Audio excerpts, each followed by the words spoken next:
Tá começando mais um episódio do Gestor, o seu podcast quando o assunto é gestão prática. Nós trazemos aqui os melhores gestores nacionais para uma conversa aprofundada sobre as melhores práticas de gestão para que você consiga traduzi-las para o seu negócio e, consequentemente, destravar todo o potencial de crescimento da sua empresa. Meu nome é Bruno Rigamonte. Eu sou Gabriel Feitosa, um entusiasta das boas práticas de gestão. E se você também curte falar sobre gestão, sobre empreendedorismo, se inscreva nos nossos canais. Nós estamos no YouTube, no Spotify, também no Instagram, e vamos juntos compartilhar os cases de sucesso do empreendedorismo nacional. E hoje a gente tem o prazer de receber Matheus Barcelos, ele que é um empreendedor em série. Nós vamos falar um pouquinho dos business aí pelo qual ele passou. Matheus, muito obrigado por aceitar o nosso convite. Seja bem-vindo ao Gestor. Pô, eu que agradeço. Estou empolgado pelo papo aí. Boa. Cara, você teve uma jornada, né, em algumas empreendimentos, em algumas startups, né? Queria começar sobre essa ótica aí. Começou na Chip, na Zite, depois fundou a Bolden, né, do qual, inclusive, eu sou cliente, a gente estava conversando aqui antes, com uma proposta bem interessante. Como é que foi esse início de jornada, né, você enquanto um engenheiro, galgar por startups, né, ali, iniciando ali empreendimentos que estavam no início da sua jornada? Como é que foi isso? Como é que você caiu na Zite e como que essa experiência moldou aí a sua jornada? Boa. Legal, cara. Eu gosto de começar falando... Eu sou filho de empreendedores, então o risco já está na minha vida, assim, desde cedo, assim, de uma hora tá bem, uma hora preciso sair da academia, preciso trocar de escola. Então, assim, acho que eu cresci já meio com um apetite a risco, assim, muito alto. Então, meio que eu não via outra coisa a não ser empreender, assim, pro meu futuro. Comecei, cara, eu estagiei no shopping Vila Velha aqui, fui estagiário administrativo em 2017, na época de faculdade. Cara, comecei a fazer muito processo burocrático, assim, cara, não gostava, assim, eu gostava da galera, gostava da resenha ali, mas sentia que eu só tocava pro lado. E aí eu conheci o Rodrigo num churrasco, assim, comecei a falar de várias ideias de empreendedor, aquele moleque jovem lá de 21 anos ali, empolgadão, e aí o Rodrigo falou, bicho, vai trabalhar comigo. Pô, Rodrigo, acabei de entrar no shopping e tal, não vai rolar. Não, vai trabalhar comigo, tá? Assim, depois de algumas vezes a gente foi se entendendo ali, eu comecei a trabalhar na Chip, larguei, ele fez uma proposta maravilhosa para ganhar metade e trabalhar 3 vezes mais. E aí decidi topar, porque, cara, você é jovem uma vez só, né? Então você... Fui pra cima, trabalhei na Chip lá, entrei em 2018, faturamento de R$40 mil por mês, mas assim, entrei comendo a bola, assim, queria muito aprender sobre tudo, opinava e perguntava pra caramba, e assim, enfim, fui sair de lá, a empresa, fui passando todas as áreas, fui crescendo, virei sócio lá, ganhei vesting, vesti tudo, e na época da venda, botei um pouquinho de dinheiro no bolso também, então... Sim, foi uma jornada que completei aquele ciclo, foi bem legal. Quando eu saí de lá, faturava R$4 milhões por mês. Então, assim, cresceu muito. Então, assim, aprendi muita coisa lá. Mas falei bem assim, cara, quero viver isso do zero, né? Em algum momento. Então, assim, meu custo de vida estava aumentando, meu apetite para risco estava diminuindo. Bati um papo com o Rodrigo, ele falou, velho, eu acho que você não vai ser feliz se você não montar sua própria empresa. Eu falei, cara, é isso. Próxima oportunidade que eu tiver, eu vou sair. E decidi montar a Bolden. Pegando antes da gente entrar na Bolden, mas quais foram os aprendizados? Porque o Rodrigo, a gente teve a oportunidade de receber ele aqui, também recebemos o Mário, né, da Inbrain, batemos um papo com ele assim. Quais foram os aprendizados e como que isso impactou você justamente, né, para o próprio Rodrigo chegar a fazer essa sugestão assim, mas sobre a ótica de aprendizado mesmo, né, o que te moveu a perseguir, né, esse apetite a risco que você tinha e também assim, como que estar na Chip, no empreendimento, né, que estava lá faturando seus 4K, 40 mil, né, te impulsionou nessa jornada aí? Cara, eu acho que, assim, foi animal de ver que era possível, assim, isso é muito maneiro, assim, que até então tinha muita ideia de empreendedorismo, tinha muito contato, mas, assim, você vê, ali na época a galera tinha 27 anos, acho, montou a empresa e, assim, foi crescendo, assim, era um crescimento surreal, assim, de um mês para o outro. Assim, foi 40 mil, no outro mês era 80, no outro mês era 100 e pouco. Aí a gente fechava com uma marca gigantesca, fechava com o Go Burger, aumentava pra caramba o faturamento, fechava com a Red Elephant, aumentava. E assim, bateu o primeiro 1 milhão de faturamento, a gente fez uma churrascada maluca lá, assim, comemorou. Então, acho que o primeiro passo é tangibilizar isso, ver que o negócio, assim, cara, se você fizer o negócio certinho, é possível, vambora. E sem contar com operação, cara, tecnologia. Consegui ver uma porrada de coisas que os caras erraram, assim, por na época estar fazendo pela primeira vez, já chegar com a coisa mais pavimentada ali. O networking que a gente fez. Hoje, assim, a gente tem 4 ou 5 galera que foi da Chip lá na empresa. Então, assim, que já viveu, já foi cascudo. Na parte de pessoas também, de contratar mais devagar e tirar mais rápido ali se a pessoa não performar. Então, assim, foi uma puta escola mesmo, assim. E falo com os caras até hoje, sou grato pra caramba. Os caras estão na torcida pela gente aqui, indica cliente também, e a gente o contrário também. E como que você percebeu que existia uma oportunidade? A gente aqui no Espírito Santo, um dos maiores produtores de café Conilon, um dos cafés mais premiados do estado, mas não necessariamente seria trivial criar um modelo de assinatura de café, visto que ainda não era uma coisa existente, mesmo tendo grandes players no mercado. Sim. Como que você identificou essa oportunidade e como que isso, a partir desses aprendizados, numa visão de startupeiro ali, mas que foi sendo estruturado uma empresa robusta, né? Um modelo startup, mas que virou uma empresa relevante a nível nacional. E como é que foi essa identificação dessa oportunidade para, de fato, empreender ali? Boa. Cara, assim, é impossível, acho, falar de Boden sem citar brevemente a Wine ali, né? Que é o grande case que a gente tem ali de assinatura de vinho. Então, assim, eu me inspirava muito no Rogério ali. Falei, cara, ele construiu um negócio gigantesco de vinho que tem recorrência, tem assinatura, eu achei animal. E trazer isso, exatamente o que você falou, assim, o Espírito Santo, se fosse um país, ele seria o segundo maior país produtor de café Conilon do mundo. Ia perder só para o Vietnã. Então, assim, eu falei, cara, se tem algum estado que pode fazer isso, trabalhar com isso de forma mais fácil, é a gente aqui. Minas, um pouquinho de São Paulo também, mas assim, a gente, não tem muito para onde fugir. Então, a barreira de entrada era um pouco menor, um pouco mais difícil ali.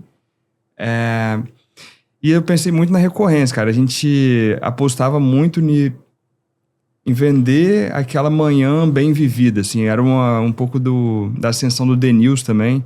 Então, assim, que o Denils falava, cara, você é mais inteligente em 5 minutos. Você acordar, ler as notícias, ler o que está acontecendo. Então, a gente queria vender muito essa proposta de você aproveitar a sua manhã com calma, assim. Eu ainda acredito muito nisso, assim. Então, foi um pouco do que a gente fez. Apanhou pra caramba, assim, porque na época da Chip a gente conheceu muito da porta pra dentro. Eu não fazia ideia de tudo que tinha da porta pra fora. E, assim, realmente eu acho que eu fui completamente iniciante, assim, nesse negócio da porta pra fora, assim. Acho que onde eu podia errar, eu acho que eu fiz check ali e fiz alguma cagada em algum lugar do processo. Mas, assim, foi muito bom pra gente aprender ali. Em determinado momento foi o que virou a chave da sementinha da Embes ali. Acho que, assim, a jornada foi gostosa de ser vivida também. Tem um aspecto interessante, né? Eu escutei um podcast seu tratando justamente do início da jornada da Boden. Você começou com um investimento de 30 mil. Como é que vocês, né, definiram como é que foi esse início? E, cara, sei que você passou por apostou muito no negócio, comprou um volume alto de café, enfim, como é que foi essa jornada aí? Como que isso veio o gatilho também, justamente para a criação da Embes? Boa. Cara, o empreendedor tem que ser otimista, né? Então, assim, acho que é um dos meus maiores defeitos, talvez, ser otimista pra cacete. Acho que eu agora sou um pouco menos, né? Agora, depois da Boden, assim... Vai criando casca. E aí, a gente tava com 30 mil, eu falei, cara, eu vou fazer... Olha a tese da época, cara. Eu falei, cara, eu vou fazer uma caixinha muito bonita. Assim, era a minha aposta, era fazer uma caixinha mais linda de todas. E a gente... Que é um pouco a tese da Wine também, né? Assim. Tem uma caixinha bem legal, né? É um diferencial. Assim, eu falei, cara, a galera vai comprar, vai postar, todo mundo vai falar, cara, que caixinha linda. Eu quero conhecer mais sobre a empresa, vai ver que café é especial, todo mundo gosta de café, vai assinar.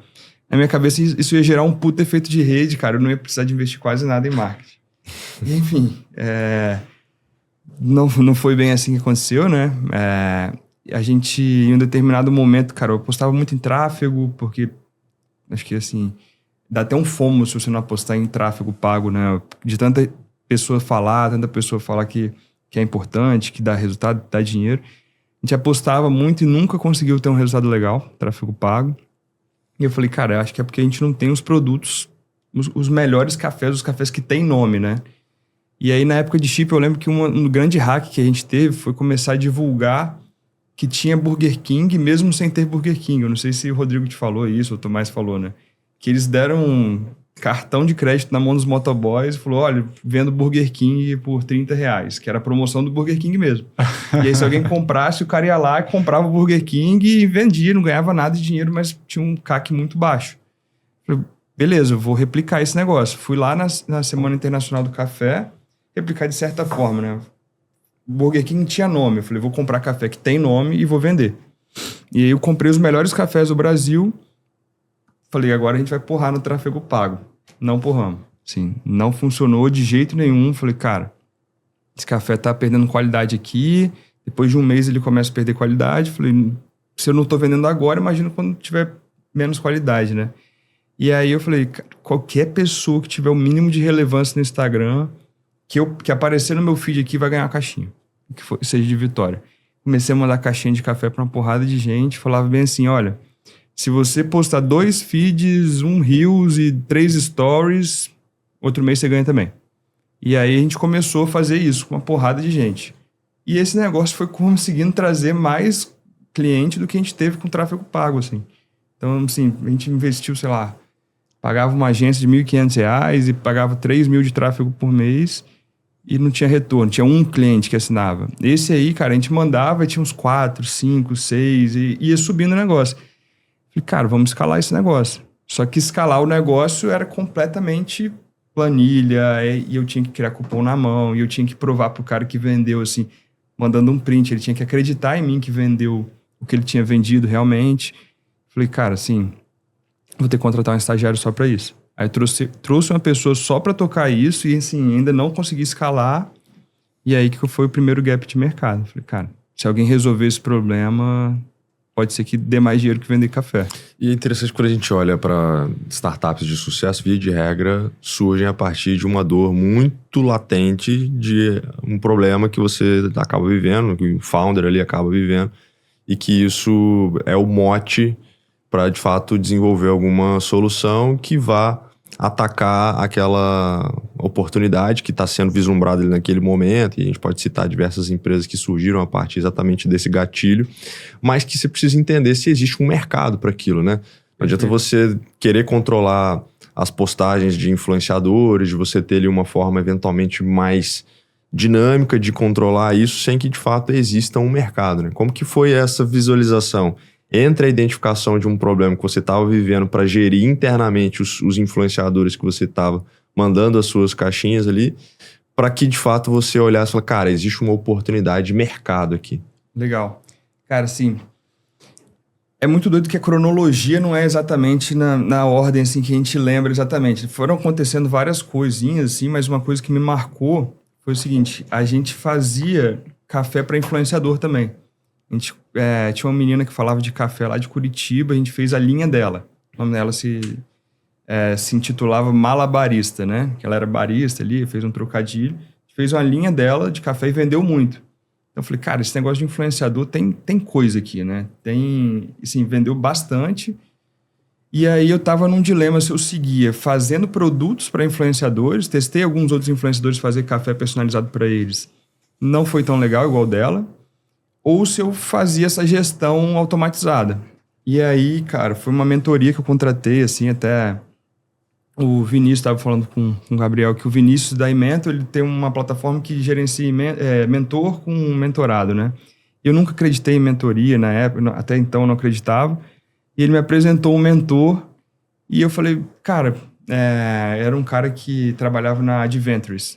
E aí ele falou meio assim, eu falei, cara, tô querendo muito nessa linha de fazer produtos para influenciadores. E a Adventures lançou o perfume do Gustavo Lima, shampoo da Ludmilla e tudo mais.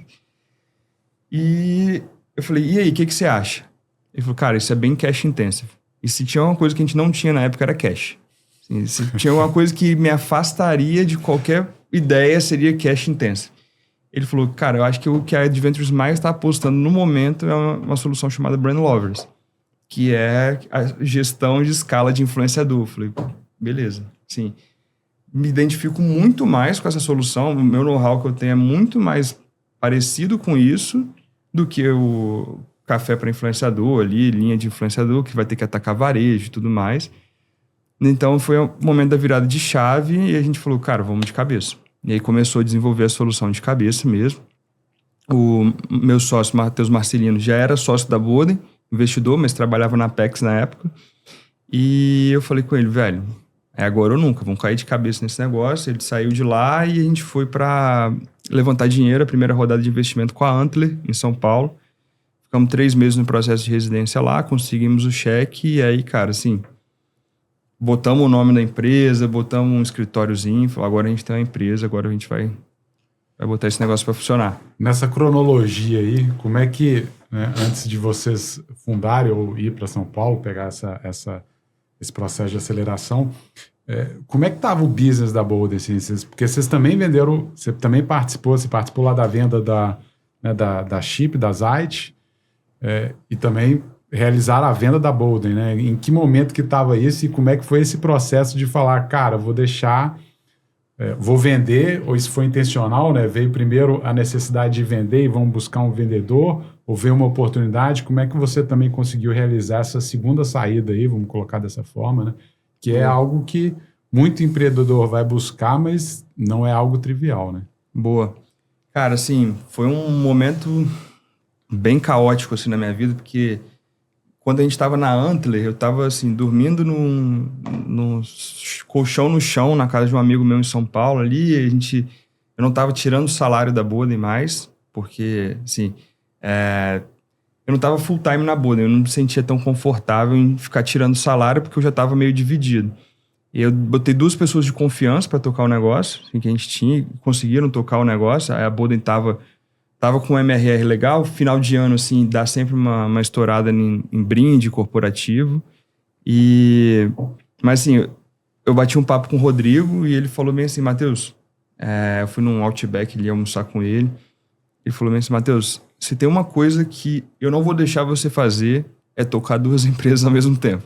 Porque eu vivi isso, assim, cara, assim, foi o pior erro que eu cometi. Eu falei, cara, beleza, assim, acho que faz sentido.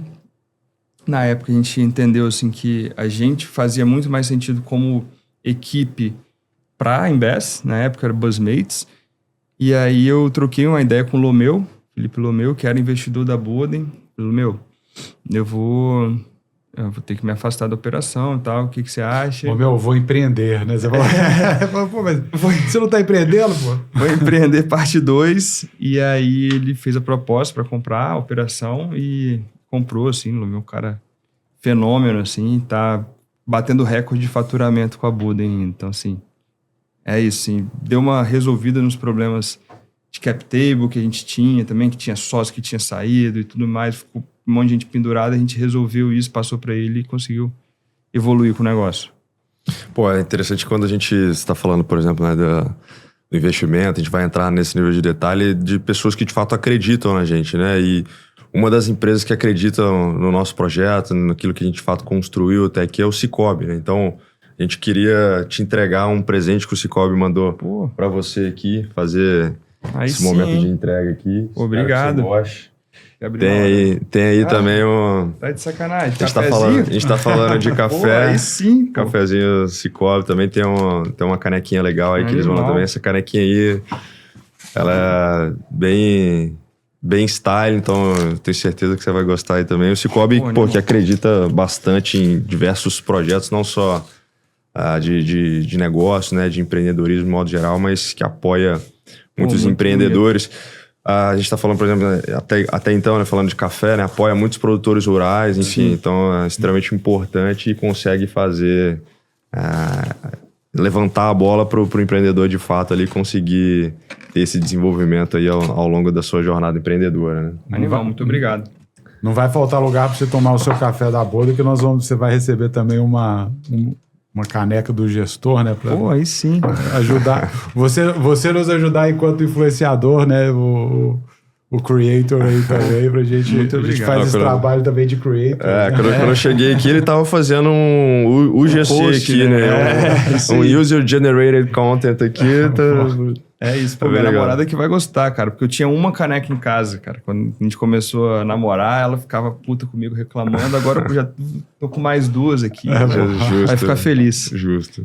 Mas, cara, essa jornada, assim, eu imagino que muitas vezes a gente olha nessa divisão, né, de você ter ali a capacidade de olhar para diferentes negócios, porque, cara, todo ser humano tem ali diferentes habilidades, diferentes aptidões, pô, quer empreender em diferentes aspectos, assim. Eu me vejo, por exemplo, dentro dessa perspectiva, né, de olhando para diferentes negócios.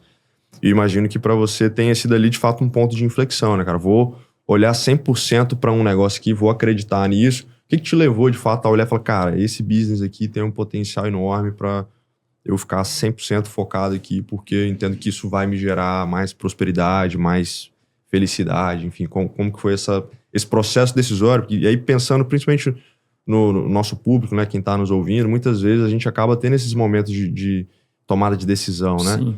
Para entender um pouco desse processo decisório que naturalmente outras pessoas vão conseguir se identificar também. Boa. Cara, assim, eu olhei os dois desafios que eu tinha, assim, na Boden já estava um tempinho ali tentando fazer escalar, assim, tinha escalado menos do que eu gostaria, e eu olhei minha caixinha de ferramenta.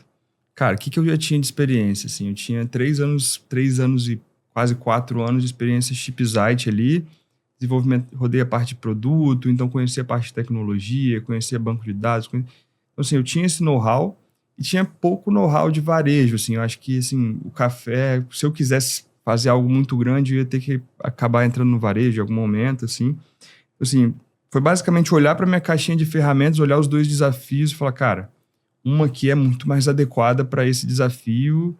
Assim, se for pensar, comparar com outros empreendedores do Brasil aqui, eu seria um dos poucos que conseguiria tocar esse desafio, eu seria top tier nesse desafio, eu não seria top tier nesse desafio aqui. Então, assim, isso me ajudou a tomar essa decisão de aptidão ali, por já ter tido a experiência Chipsite. E, cara, eu olhei o tamanho do mercado de influenciadores. Assim, você acha que o mercado de influenciadores daqui a 5 anos vai estar maior ou vai estar menor? Assim, então, eu olhei e falei, cara, esse negócio está crescendo pra caramba, tá só no começo. Mercado de e-commerce tá crescendo pra caramba também, vai estar, daqui a 5 anos vai estar crescendo pra caramba também. Então, assim, foi um pouco dos dois, de olhar a minha caixinha de ferramentas, olhar bem assim, cara, Matheus Barcelos, olhando para esse desafio, tá no primeiro, segundo, terceiro, quarto quartil de melhor resolver. Cara, talvez esse aqui eu tô melhor posicionado do que nesse. Então, assim, eu sou mais apto a resolver hoje do que eu faço na Embes do que eu era na Boden. Então, isso me ajudou a tomada de decisão e do tamanho, assim, de velocidade do crescimento, assim, apesar de eu acho que o café especial, o consumo tá crescendo muito, mas a barreira de entrada era um pouco menor na época e assim, como eu falei, a minha aptidão para tecnologia era um pouco maior do que para café em si. Legal. Matheus, então vamos agora entrando na Embes, assim, explica um pouquinho a proposta de valor, o que vocês entregam, né? O que é um creator, né? O que é um influencer aí, pra gente também contextualizar isso. Maneiro, velho. Engraçado, tem um tempão de papo, a gente não falou o que faz ainda, né? A galera tá assim, cara, o que esse moleque faz? E, cara, a Embes hoje eu acho que depois de treinado vários pitches, acho que o pitch que fica mais claro, assim, é como se fosse um CRM, só que para influenciadores. Assim, então, da mesma forma que uma empresa tem um CRM para acompanhar os vendedores ali, quem está vendendo, qual cliente que está chegando, tudo mais. A gente tem um CRM de influenciadores que você acompanha quem está postando, quem está vendendo, faz campanha gamificada, faz envio de produto para influenciador. Cara, assim, tem nível de influenciador, faz comunicação em push para esse influenciador. Então, assim, marcas que trabalham com influenciador em escala precisam saber quem está postando, quem está vendendo, pagar comissão. Precisa fazer tudo isso. E a gente consegue centralizar tudo em uma plataforma só. Hoje a gente não é um marketplace de influenciador, que é a primeira coisa que a galera pensa, assim, cara, ele conecta influenciador à marca. A gente não faz isso. Hoje, ainda, pelo menos, a gente não faz isso. A conexão é da própria empresa, né? A gente cria uma landing page para a empresa. Então, assim, se digitar embes.com.br/ e aí alguma empresa, provavelmente você vai ver, assim, embes.com.br/insider. Vai ver uma landing page da Insider, seja influenciador da Insider. E aí o influenciador se aplica, cai no funil ali da Insider dentro da Embes, a gente vai mostrar as principais métricas, ele aprova ou não. aprovando, já cria o cupom para o influenciador, já começa a mensurar tudo que o influenciador está postando. Sensacional. E já consegue botar ele em alguma campanha, fazer envio de produto, envio de cupom para ele. Assim, a gente pega de toda a ponta, a gente chama de gestão de comunidade de creator, né? Sobre a ótica de consumo, assim, eu acho que gera muito mais um engajamento por parte do consumidor, né? Você ter ali alguém que você tem referência, acompanha, cara, seja por assuntos, por exemplo, eu tenho acompanhado muito pauta de nutricionistas, por exemplo. Sim. E aí, cara, sempre entendendo ali, né, como alimentar melhor, por exemplo. E, cara, naturalmente ele vai passando várias, né, marcas que o cara está recomendando e tal, e no fim do dia, às vezes de uma forma muito sutil, inclusive, mas aquilo chama atenção e eventualmente vira uma conversão, né? Então, como que você enxerga isso, assim, enquanto solução, né, para quem quer vender, e que tipo de empresa você entende que o creator faz sentido para ele chegar, inclusive, até essa necessidade de gerenciar os creators? Legal. Cara, assim, esse negócio do nutricionista eu acompanho pra caramba também. É muito maneiro que, às vezes, você tá acompanhando o nutricionista e você vê, esse cara tá na Embest, né? O cara tem cadastro com a gente. E, o João Musi, por exemplo, que é o nutricionista, ele é cliente nosso. Ele montou uma marca dele e aí, assim...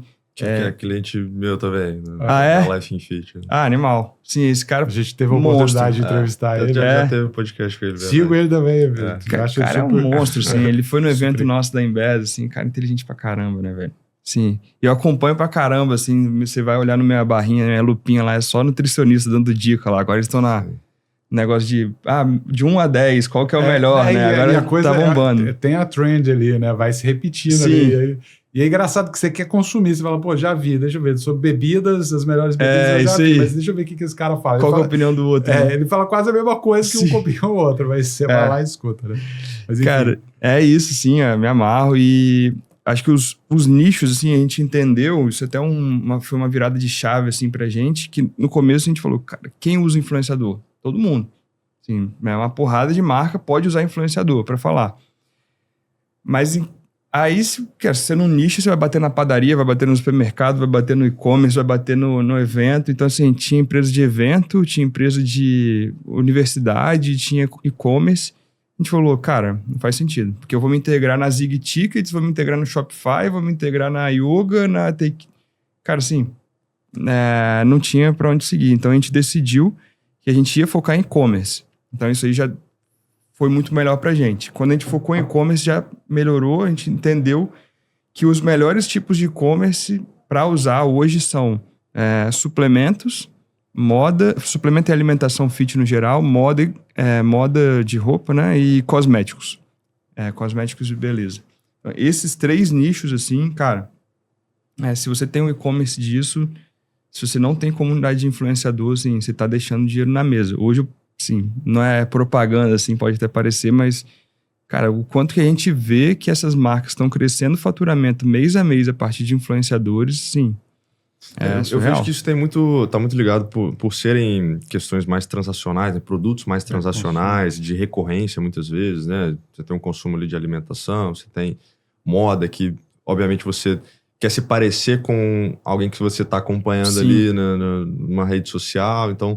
você tem essa proximidade, você confia naquele produtor de conteúdo. De alguma forma, você vai ali naquele e-commerce e vai fazer aquela compra de fato ali. Mas uma das coisas que para mim hoje não está muito claro, assim, por exemplo, né?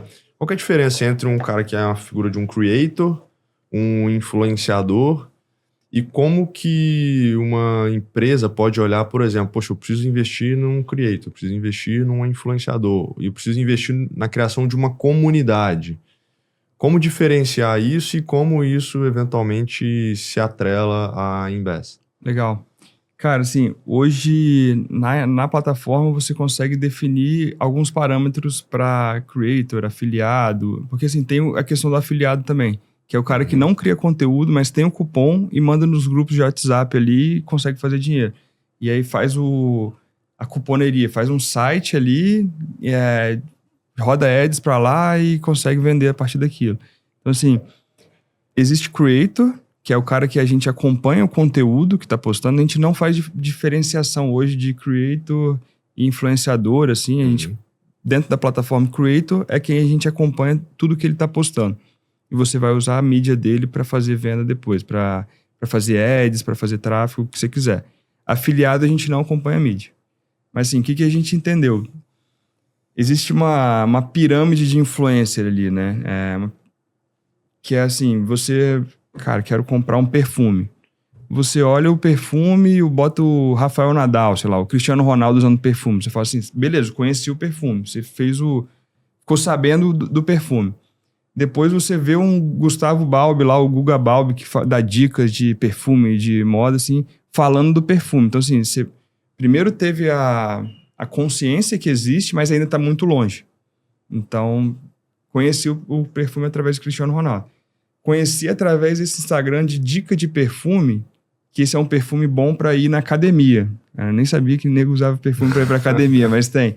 Perfume para ir na academia, ou perfume para sair à noite, ou perfume para sair de dia. Depois você entendeu um pouco melhor sobre o produto. Depois tem um nível mais próximo de você, que é assim, que é o micro-influenciador do seu bairro, que é o cara que fala sobre um assunto que você gosta, usando o perfume lá com o cupom dele. Então, assim, existe um funil dentro dos influencers, assim. Então, assim, é difícil um pouco precisar que, cara, influenciador é o Cristiano Ronaldo lá em cima, ou o influenciador é o Guga Balbi. Todos têm um pedaço ali na influência, mas, assim, um funil bem construído envolve um pouco de tudo, assim. Eu acho que o micro e nano é muito importante para essa compra final, decisão final. Assim, cara, meu brother aqui do meu bairro usa esse negócio.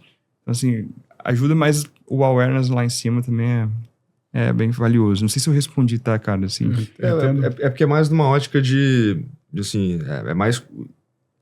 Qual momento, por exemplo, uma empresa identifica que ela precisa de um influenciador ou que ela precisa criar uma comunidade? É mais nessa ótica assim, também.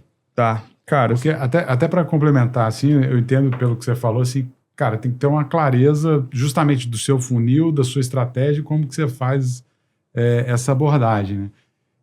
Quando você coloca, por exemplo, a questão dos creators, do influenciador, dos afiliados, etc. Eu tenho o Google, eu posso promover tráfego, como você colocou, e você fazia até inconsciente, né? Inconsciente não, mas fazia porque, porra, todo mundo fazia e tal. Cara, qual que é o custo, até complementando assim, qual que é o custo de você escolher a estratégia errada, né? Para você tentar alcançar o seu cliente, assim, né? E como que vocês conseguem medir isso e na ponta, qual que é o resultado que você entrega, por exemplo, de diminuir CAC, etc. Boa. Cara, eu gosto que a gente trabalha com ROI, ali, com ROI claro, assim. O influenciador, muitas vezes, ali, aquela comunidade de creator recebe por comissão. Então, a gente tem aquele ROI claro. Muitas vezes o custo ali é você enviar um produto, enviar um voucher para essa galera. E se a galera for postando, for gerando cada vez mais retorno, você vai melhorando a condição dela também. Cara, consigo colocar, para quem bate XPTO de vendas, coloca um prêmio, uma comissão melhor, coloca um valor fixo. Então tem marca que começa a trabalhar com valor fixo para creator, assim que você vê que ele melhorou ali, que ele tá performando legal, tá trazendo um ROI bacana. E, cara, acho que falando um pouco sobre quando que vale a pena você trabalhar com comunidade de creator, acho que foi essa a pergunta principal. Sim, não sei se tem um momento exato que você precisa, não, mas assim, se você testar bastante creator ali e der retorno, velho, eu acho que, principalmente se você tem um e-commerce nesses nichos que eu tô falando, cara, é muito vantajoso, porque você tá gerando conteúdo, tá gerando mídia espontânea o tempo inteiro do seu produto. Você passa a impressão para o público que tem muita gente usando, e realmente tem. Tem muito conteúdo para você gerar tráfego, gerar ads a partir daquilo. Você está pagando por comissionamento. Então, sim, é como se você tivesse botado uma legião de vendedor que ainda produz e te entrega conteúdo. Assim. Então, você comissionaria de qualquer forma? Que você comissionaria de toda forma. Assim. Então, cara, assim, sei lá, vou botar uma suplementação ali que envolve vida fit, é um negócio quase no-brainer, assim. Se bota na mão do influenciador certo, pode dar uma porrada. Teve um influenciador esse mês que só ela sozinha, para uma marca, já vendeu 277 mil. Assim, você às vezes acerta o influenciador certo, você pode dar uma porrada muito grande com um custo que é só de comissão. E como que você consegue gerenciar? Você citou o exemplo do Muzi, o João Muzi. João Muzi. E eu, por exemplo, já vi ele anunciando, fazendo uma propaganda de um leite, doce de leite. E aí ele tem um cupom lá dele, etc. Então você consegue traquear, mas nem sempre eu imagino que vai ser tão trivial assim, né? Então, como que você consegue monitorar, em última instância, aí, o resultado que aquele creator está gerando? Eu acho que dá para contextualizar um pouco da própria plataforma de vocês, né? Quais funcionalidades ali você tem, porque na ótica de ROI você precisa monitorar CAC, LTV, Sim.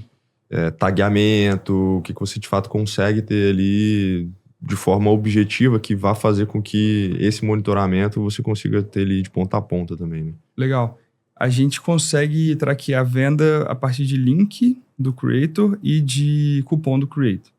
E assim, o que a gente tem de touch point com o creator? Você manda produto para ele, a gente tem integração com o RP da marca, que sabe o custo do produto e o custo do frete que você pagou. Então a gente já consegue saber que o Bruno, por exemplo, por morar mais longe do CD, ele gastou R$100 e o envio para você foi 30.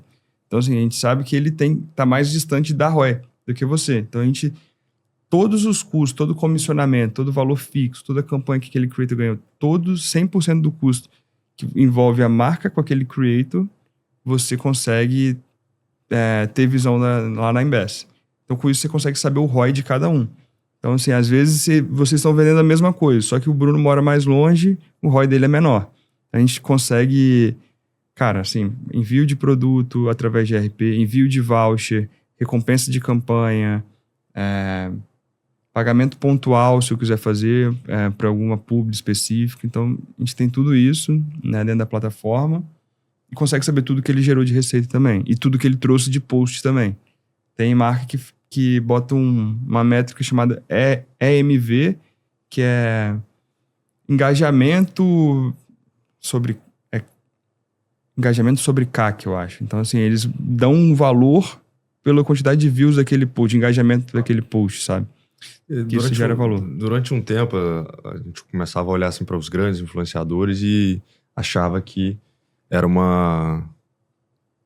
a capacidade de entregar uma determinada influência de um grande influenciador que tem, sei lá, 30, 50 milhões de seguidores, seria praticamente o único caminho a se seguir de você trabalhar com esses grandes influenciadores. Ao longo do tempo foi se entendendo que seria possível de trabalhar com influenciadores menores, porque você teria ali uma capacidade de identificação melhor.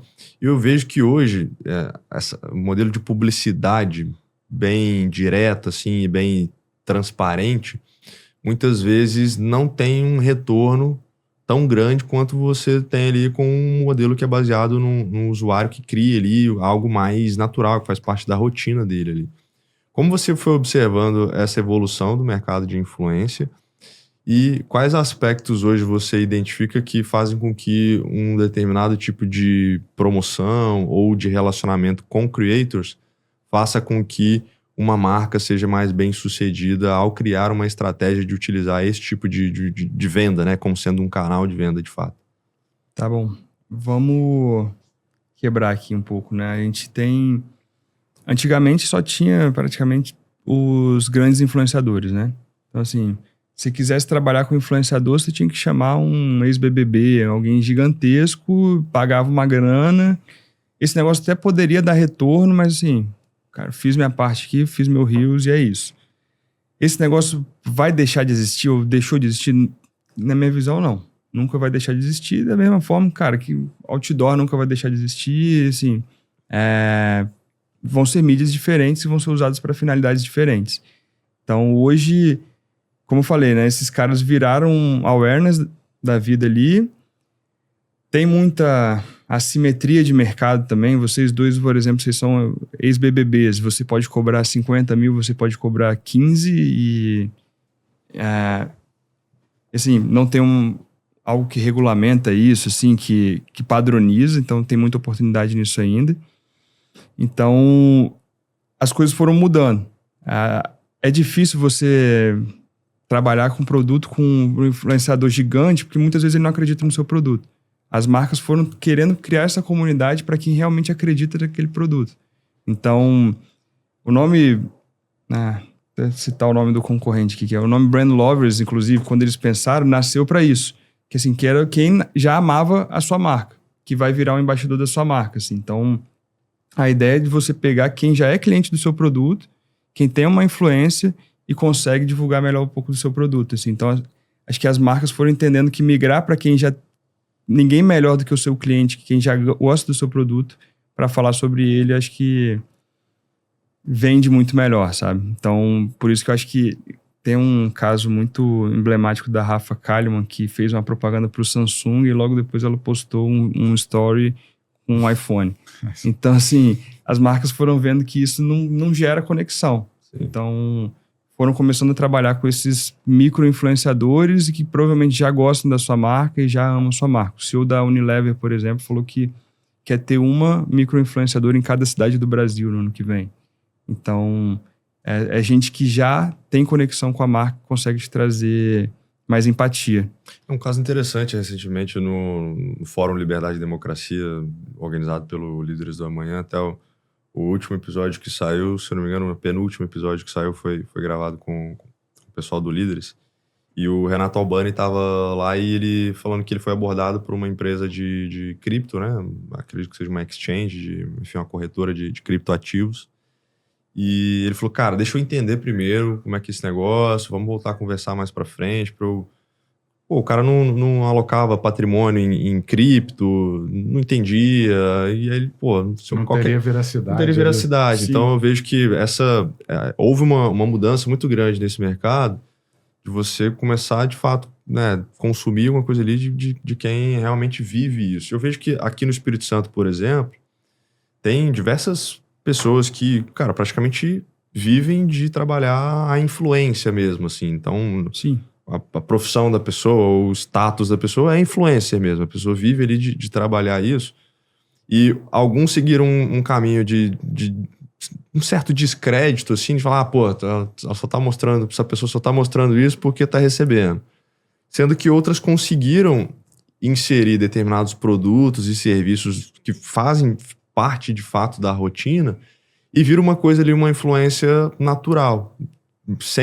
Acho que a melhor influência é quando a pessoa não sabe que ela está sendo influenciada. Sim. E aí você olha e fala assim, cara, que legal esse produto aqui, esse serviço e tudo mais. E, naturalmente, ali o público consegue ter uma identificação maior, consequentemente, uma propensão maior a adquirir um determinado produto e a possibilidade de sucesso é muito maior em relação a isso também, né? Com certeza, velho. Sim. Eu vi até esses dias, assim, a Lara Santana, por exemplo, cara, correndo na meia maratona lá com a camisa da Forcell, assim, tomando o gelzinho da Forcell, que é uma marca de gel de corrida, até cliente nosso também.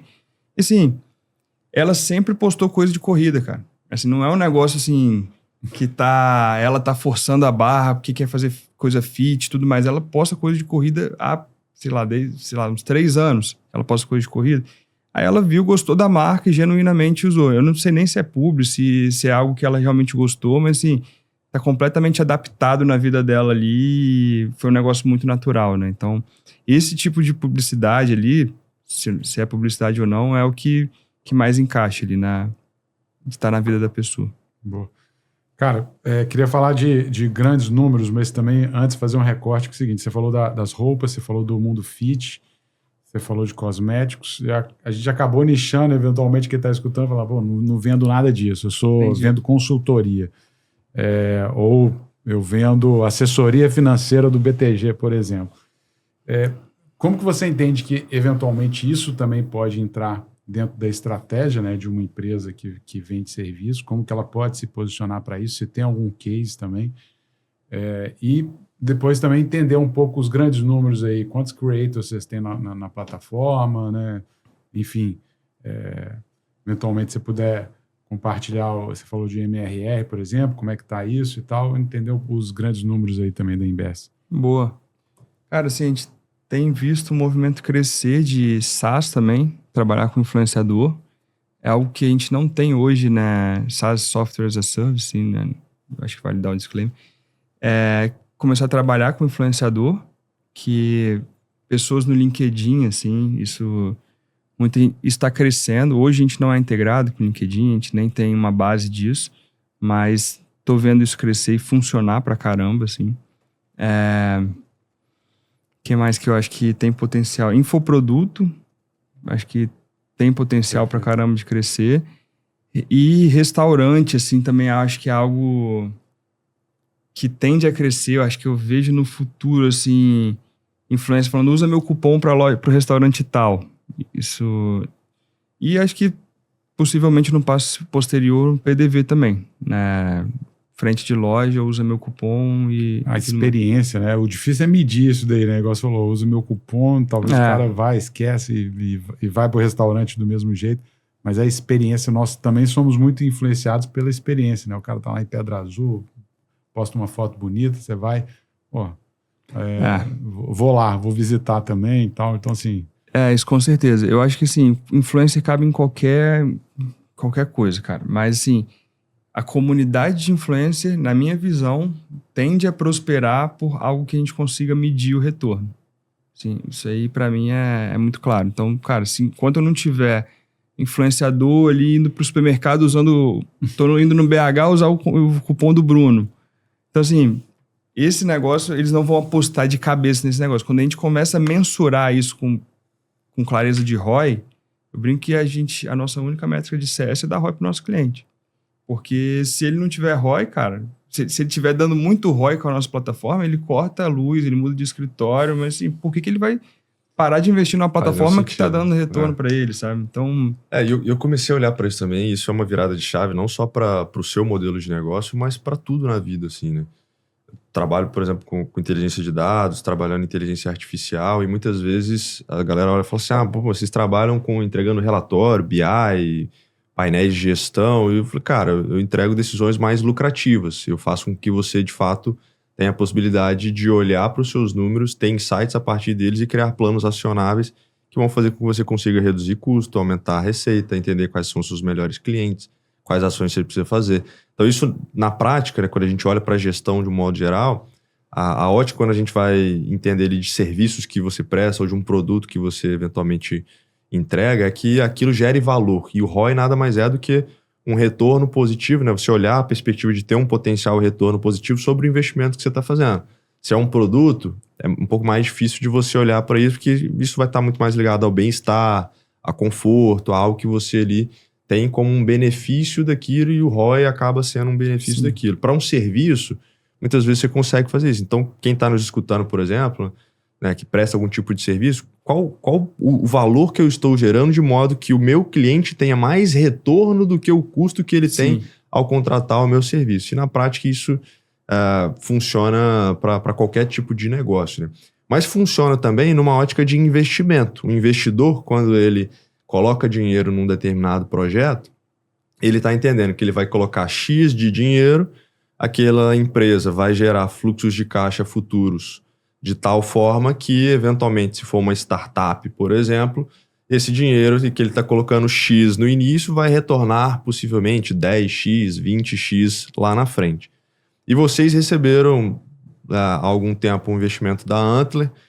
Se eu não me engano, vocês receberam também um aporte de um outro fundo. Sim. E vocês estão crescendo de forma muito acelerada.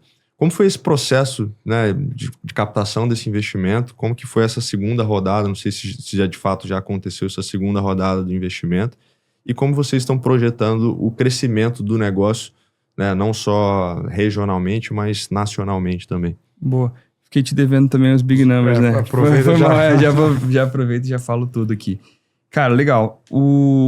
Sobre o investimento não tem muito segredo, assim. A Antler, cara, é um fundo que apoia a gente, né, pra caramba, assim, a gente tem uma relação super próxima, adoro os caras. Eles fazem um processo de residência, 3 meses, e aí você pode chegar lá com um co-founder ou não, com ideia ou não, e você vai, fica 3 meses tendo um banho de loja de venture capital. Cara, o que é um acordo de sócios, o que é um TAM Samsung, o que é fazer um pitch legal, o que é mercado endereçável. Então, assim, você sai de lá, cara, assim, beleza, sei o básico de venture capital. Eu acho que o avançado, cara, Talvez seja inalcançável. Talvez seja inalcançável, velho. Porque sempre assim, tem uma dinâmica diferente. não, porque você vê assim, não, agora eu entendo muito de Venture Capital. Aí você vê assim, o SoftBank faz um aporte no WeWork e você fala assim, o que aconteceu aqui? Então, assim, dando um exemplo esdrúxulo, acho que é meio assim. É dinâmico. Mas assim, a gente foi lá, ficou 3 meses, recebeu $125 mil por 10% da empresa. É o cheque padrão deles, era pelo menos o cheque padrão deles na época. Então, assim, a gente nunca viu tanto dinheiro na nossa vida, assim. Então, acho que eu gosto até de comentar isso aqui para Espírito Santo, cara.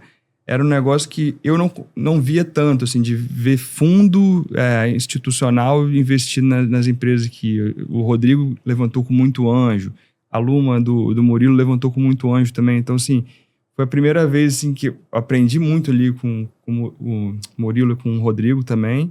E, cara, vou lá e o Rodrigo falou, cara, levanta com fundo, para você vai ser muito bom. Levantei e, assim, virado de chave, assim. Um fundo que tem bastante experiência. Acho que anjo é muito bom, consegue te...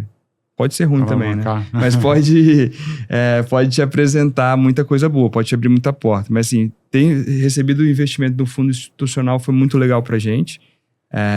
Que a Antler, que apresentou alguns clientes pra gente, assim. Os caras apresentaram a Livap, eu brinco que tem uma Embase antes e uma Embase depois da Livap, assim, que os caras super... compreensivos, assim, entenderam que a plataforma estava no começo, na época, e, assim, a gente começou a desenvolver muita coisa para eles e melhorou muito a plataforma a partir deles. Esse foi o papel um pouco do fundo. Depois a gente levantou uma rodada agora em abril com a Estamina, que a gente tinha um planejamento de break-var ali, né, na época de Antler. A gente nunca foi muito cash burner, assim, então a gente falou, cara, vamos break-var a operação e não vamos levantar mais. E a gente mostrou esse plano para a Antler, a gente tinha mais 6 meses de caixa na época. Os caras ficaram malucos com a gente, falaram, tá louco, velho, vocês vão break-var, o único objetivo de vocês nesse primeiro momento é não morrer. Vocês estão com 6 meses de caixa, que é responsabilidade e tal. E beleza, a gente entendeu na época assim, o recado e... Era irresponsabilidade não queimar a caixa, né? Tipo, também, assim... Porque startup tem aquela coisa, né? Pô... Eu vou pisar a fundo no acelerador em direção à parede e depois eu vejo como é que eu derrubo aquela parede ali na frente. Ou eu breakio a operação, mantenho aqui o ponto de equilíbrio aqui de geração de caixa e vou tocando dessa forma, né? Como é que foi para vocês? Cara, assim, acho que mudou um pouco o cenário do VC de antigamente. Era, cara, eu quero ver você gastando milhões. Agora, assim, a galera valoriza um pouco mais. Eu acho que quem tem um break-even, ou tá próximo, né? Então, assim... Depois até você pode comentar um pouquinho disso, né? Mas assim, a gente foi lá e decidiu abrir rodada e conheci os caras da Estamina, o Natan. Cara, tive um papo de 40 minutos, assim, que foi conexão, assim, cara, gosto muito da sua tese, eu olhei pro portfólio dele, tem Meet Rocks, tem Revi, tem Bonifique, uma porrada de startup animal. Falei, cara, eu quero estar nesse ecossistema. E assim, foi uma rodada extremamente rápida, assim, quando a gente se conheceu, ele falou, velho, vem aqui em São Paulo almoçar comigo. Peguei um avião. Na época a gente só ia pra São Paulo de ônibus, velho. Aí eu falei, cara, não tem como pegar um ônibus pra chegar tão rápido. Aí comprei uma passagem lá, R$1.000, né? Fiquei maluco, assim. Que na época, velho, empreendedor é foda. E aí eu almocei com o Rony lá. Ele falou, com o Rony e com o Natan, que são os sócios do fundo. Eles falaram, cara, quero ter você aqui no portfólio. Daí foi 3 semaninhas ali, de due diligence ali, rapidinho. E assinamos um contrato. Assinamos essa ponte ali, só pra... não ter risco de morrer no meio do caminho ali, né? Para atingir o plano de break-even. Mas o plano deu certo, assim. A gente break-evou a operação. Acabou que a gente hoje nem encostou na grana da Estamina ainda. Tá lá... A gente tá tentando, né? A gente tem o objetivo de crescer mais rápido, de ser mais cash burn ali para tentar alavancar o crescimento. Mas, assim, hoje a gente é uma empresa break-evada, assim. Isso me dá uma paz no coração que eu não tinha há muito tempo. E aí, se você quiser complementar aí... Não, acho que esse olhar, igual você falou, né? Teve principalmente em 2021, você teve um boom de investimentos que aí olhava pro... Aí cash burning era beleza, normal, era normal. Hoje você tem que olhar a escala, você tem que olhar a capacidade do cara naturalmente, né? De crescer o negócio. Porque o fundo vai investir querendo naturalmente alinhado expectativas com os founders. vai querer um retorno para ele depois desfazer da liquidez desse investimento e retornar para os investidores que estão aportando no fundo. Né? Eu acho que uma grande vantagem de quando você tem a entrada de um fundo é que você passa até a obrigação de uma prestação de contas Sim. também. Cara, melhorar a governança, né? Exatamente, dos resultados. Cara, você vai desenvolver uma nova feature, como é que vai ser isso? Qual que é o custo que você vai alocar ali? Então, esse conceito cash burn, eu acho que depende muito da visão de como que esse investimento inicial vai retornar lá na frente, né? Então, eu vejo que a gente investiu pela Apex agora em algumas startups que estão, cara, com um crescimento bem interessante, mas como que trouxe uma maturidade maior em termos de análise de resultado, de acompanhamento, de visão de longo prazo, do business plan dos caras. Então, assim, acho que traz uma oportunidade também para os founders de organizar isso, né, na sua visão, no seu roadmap de crescimento aí, né? Cara, Matheus, queria agradecer demais a sua presença. Eu acho que, de novo, assim, a gente traz muito aqui a iniciativa do empreendedorismo, né? E sua jornada, você falou que você, desde berço, né, tem o apetite ao risco aí. Eu acho que isso é latente nos seus empreendimentos e na sua jornada, né? Então, parabéns aí. O gatilho de, a partir da venda do clube de café, você vislumbrar um negócio, eu acho que é a essência, como o Bruno colocou aqui mais cedo, de você encontrar oportunidades, né? Oportunidades que são eventualmente dores e como que você endereça ela. Então, essa sua jornada, eu acho que é inspiradora sobre essa ótica, né? De como você conseguiu, cara, aprender, conseguir tracionar o negócio, conseguir ter sucesso, né? Sair, vender a Bolden e agora tá nesse projeto da Embesa aí, crescendo. Parabéns aí, desejar bastante sucesso para você. Pô, muito obrigado, cara. Sucesso para vocês aí também na jornada, no podcast também, nas empresas, na carreira. Cara, assim, dar voz para empreendedor é muito maneiro, assim, então queria agradecer estar aqui, é muito maneiro. E é isso, sim. Se quiserem bater papo qualquer outro momento, tamo aí. Se eu puder fazer um merchan também. Por favor. Pode? Vamos lá, performar agora. Ó, pessoal, vocês viram aqui, acompanharam o gestor aqui, vai ganhar... Quem? Pode botar um QR Code? Pode. Vou botar um QR Code aqui, o Bruno não gostou não? O diretor, eu fiquei pensando no diretor ali. Pode ou não? Pode. Diretor, fala aí. Quem escanear o QR Code vai ganhar a isenção de setup aí até Black November. Estamos aproveitando que estamos na Black Friday aqui. Escaneou, vai chegar para uma landing page que a gente vai fazer... vai ganhar isenção de setup para fechar em novembro desse mês, beleza? Vamos começar a ganhar dinheiro com influenciador aí, galera. Vambora. Boa, empreendedor bom é assim, tem que aproveitar, aproveita, né, as oportunidades e a gente vai vamos colocar um link também, valorizar que, quem de fato carrega o mundo nas costas, que são os empreendedores. Barcelos, novamente, muito obrigado. E você que chegou até aqui, se você gostou desse conteúdo, entende que alguma empresa se interessa, por exemplo, por esse tipo de solução, como é o caso da Embesa, compartilha esse conteúdo com essa pessoa. Se você gostou do nosso canal, do nosso conteúdo, te convido a se inscrever aqui no nosso canal também, ativa as notificações para receber todos os próximos episódios. E queria agradecer aqui também os nossos parceiros, o Cicobi, o Grupo Sim. Espero que você tenha gostado. A gente vai ficando por aqui. Um abraço, valeu e até a próxima.